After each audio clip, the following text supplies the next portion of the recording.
the will call envelope with my name, and 2 seats that were mine. The envelope was the cream stock concert halls use when they want paper to feel like a hush. WALL call, embossed in small gold that had learned moderation. My name inked in a hand that practiced stopping, Benjamin Ward. On the lower corner, someone had penciled what envelopes aren't designed to hold. Stage door 1020. I found it on my barber station after I flipped the sign to closed, resting against the blue bottle of barbicide like a confession that wanted to look sanitary. I asked my apprentice Tomas who'd set it there. Courier, he said, towel over his shoulder, the everyday ease of a 19-year-old who hasn't met intrigue that knows how to sit down. Said you'd understand. I make men feel honest with mirrors. Clippers, shears, a straight razor that hums when it knows the grain. Talc and witch hazel, a comb that has decided to be patient. My days smell like bay rum and hair deciding to be better. We've been together 5 years. Adrian and I, he produces events for an arts foundation that thinks elegance will save people from choosing. We keep 2 heavy glasses by the sink because we built a rule out of water. Pour before the sentence that changes a day. He'd come home the night before carrying cedar in the seams of his jacket, and that careful politeness certain lobbies teach. He kissed my cheek with the accuracy of a man who prefers his lines plumb. He undressed in the hall like the bedroom had begun to take notes. He said the symphony's gala was tonight, and donors had flown in with appetites. He suggested I stop by the after-party as if we were both the kind of people who believe in rooms that applaud themselves. I ran the pad of my thumb along the envelope's edge the way you test a blade for loyalty. I could have waited to ask him about it over water. Instead, I wiped my station clean, slid the envelope into my pocket, and left the shop with the lights still warm. Waiting teaches furniture to hold more than it should. The symphony hall knows how to make an entrance a promise. The vestibule wore stone and good lighting. The air smelled like programs and people who had been asked to behave. At will call, the attendant, black blouse, gold pin, looked up with the face customer service keeps in its pocket. Name, she asked.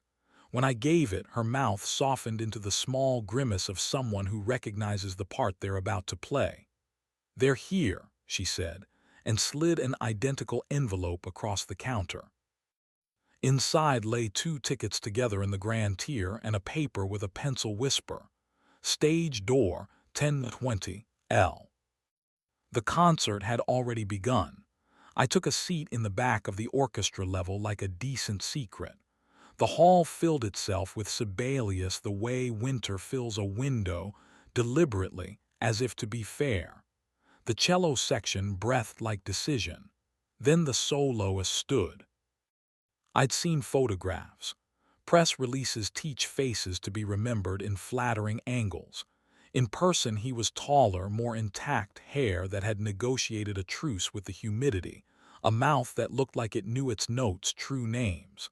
Leo. The program would call him Leonard Cashin. The first note arrived like someone telling the truth for once and not apologizing about it. The city exhaled because it didn't know what else to do. Water after music is like conversation with someone who can keep their hands still. At intermission, the lobby sold permission with bubbles. I stayed away from the bar and near the stair, the way you do when you're trying not to add your own shine to anything. Donors orbited men like Adrian. I could see him across the good carpet, gentle with his hands and precise with his volume, the face he wears when he convinces a check to become an idea. He didn't see me, or decided not to be a person who does. At 10:20, I walked down the outside steps to the alley with the significant door. Stage doors give a smell you can't print on a brochure. Damp plywood, coffee cooling, the modest grease of instruments that have been more honest than anyone asked them to be. A security guard with forearms like promises stood behind a desk that had learned boredom. Ward, I said, and the sign-in sheet accepted my name quietly. Leo waited 5 feet inside, where the corridor decided to be light.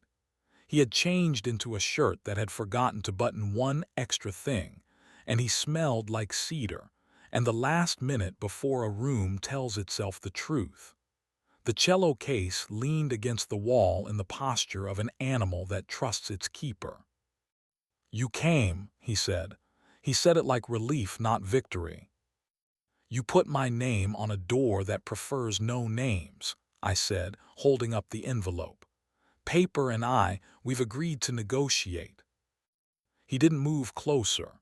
He stayed under the tired fluorescent like a decent man offering heir a job. "He thinks he's meeting me here to end it politely," he said. "After the donors go home feeling correct. I thought you should have the room first." "How long?" I asked, because thoroughness beats eloquence when blood starts keeping notes. 8 months, he said. "Rain and an elevator and a lobby that sells permission with carpet. I ended it twice. He sent me a photograph of your breakfast and a complaint about the font on a place card. I respected the sentence against my better judgment." He took a step and stopped with an inch between his fingers and my wrist. That inch had temperature, the way summer air does when a thunderstorm is thinking about being brave. He did not touch me. Restraint did its indecent work. "I didn't write to absolve myself," he said softly. "Secrets pretend they weigh something until you set them in the right weather." The door from the stage opened like a hinge that wanted to be believed. Adrian came through wearing the face he saves for docents, tender, precise, a volume designed to be trusted. He saw me. He saw Leo. He saw the 2 envelopes and the space my skin had started believing in.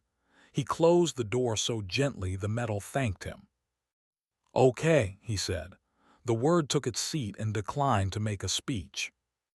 "You could have kept my name out of this building," I said. "You chose not to." "I chose incompetence," he said, "and then cowardice." I wanted to hate him less for not wasting nouns. I cheated. I told myself it was weather. I told myself home is a noun that survives rain. I told myself your patience is elastic because you mend people with steel and lather. I told myself spark was structure. I don't want to hear me again. Leo had moved toward the cinder block wall the way decent men step aside when oxygen needs to pass. He lifted his hand toward the place on my neck where a barber learns to place a towel, stopped at the inch that had taught itself our names, and lowered it like a man returning a borrowed word. "What do you want me to do?" Adrian asked. He didn't reach. He has learned, late, that reaching is a contract the wrists sign before the brain reads it. "You'll end it," I said. "You'll sleep on the couch we refuse to call a guest anything. Next week you'll tell me what this was twice. Once with your event voice that spackles bone with narrative, once with small words. I'll decide what my hands can hold without lying to my wrists." "I'll do that," he said. Somewhere down the hall a kettle forgot its job and sang anyway. The guard cleared his throat like a metronome. Leo exhaled. He stepped close enough for breath to be cartography and set his mouth near my ear without letting it land. Warmth rearranged some furniture and left no mess. "Thank you for not making me a lesson," he said. "We both would have believed you." He lifted the case and left the corridor without letting the door audition for punctuation. Adrian and I stood in the kind of silence rooms prefer when they're tired of being useful. We didn't sit because the folding chairs looked like props. I set the envelope on the guard's desk and pressed the gold letters until the paper softened, admitting a thumb had told it what it was. "I'm not leaving tonight," I said. "We'll walk home without touching. We'll wait at crosswalks because other people's knees and our better natures both deserve seconds. You'll sleep on the couch. Tomorrow you'll end it without complimenting him. Next week you'll bring me small words." He nodded. He did not cry. I love him for that even now.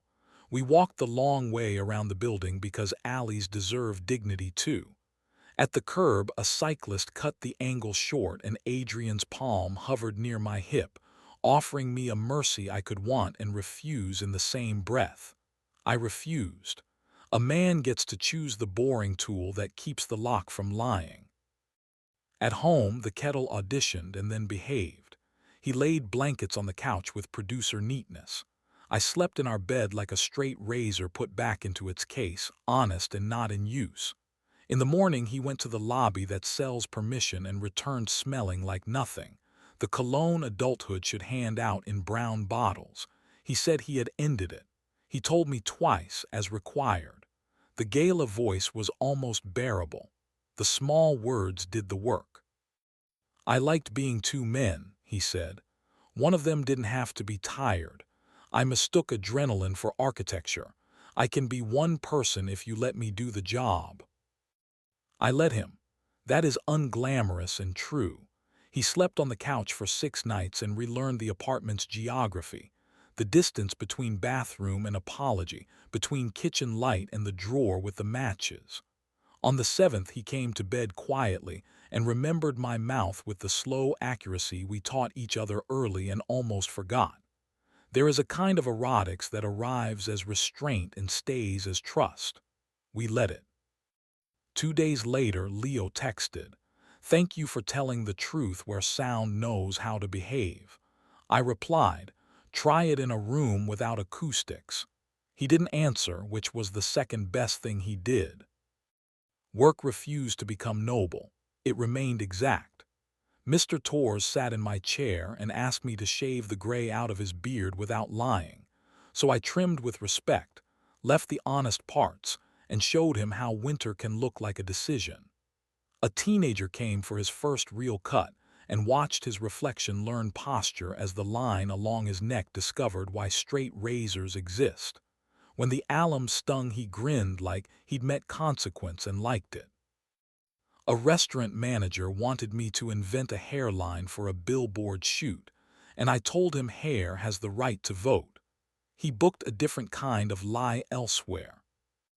A week later, I saw Leo on the plaza. He looked smaller, which is another way of saying my anger had stopped needing him to be tall. He said hello without trying to own my afternoon. He did not smell like cedar. The space between us behaved like furniture. He left without auditioning for a moral. Here is the part people skip because it doesn't look good on a poster. I wanted him. I wanted the inch, the heat, the way his restraint taught my skin grammar it was forgetting. I wanted to make a mistake that could narrate itself neatly on the walk home. I didn't. Wanting is a sentence, not a command. Bodies vote. Ethics count. Boredom is a mercy that lets you like yourself at noon. Adrian and I adjusted our frame. 2 glasses before 3 sentences. Less reach, better touch. He keeps his phone face down in a dish by the door like a man who has learned that containers save people from themselves. I leave the will call envelope in the drawer by the combs, a cream rectangle among neck strips and spare blades, a reminder that paper can be a hinge and a hinge can be a choice. Sometimes, when the shop is quiet and the late light makes the jars look like they're thinking, I strop the razor and consider the inch my hand hovers above a man's throat. Trust is a chore you do perfectly or not at all. Steel remembers what it can do. So do we. I draw lather along a jaw and shave the line clean, not because drama needs edges, but because a clean edge tells the day it can stop pretending and begin. If another envelope arrives with my name and seats I didn't earn, I will bring water. I will stand where the exit is obvious and refuse to call that cowardice. If a hand rises toward my throat, I will let the inch exist and answer with a decision I can carry through breakfast. I will keep choosing verbs that keep us possible. End, stay, tell, work, touch, wait. And when steel slides under foam and leaves a line the mirror respects, when a man sits up and meets his own face without flinching, I will remember a gold word on cream stock, and the night in a corridor where we declined a finale and argued for repair instead. And I will call that quiet air the most difficult thing I know how to make, and the only thing that still holds when applause forgets its lines.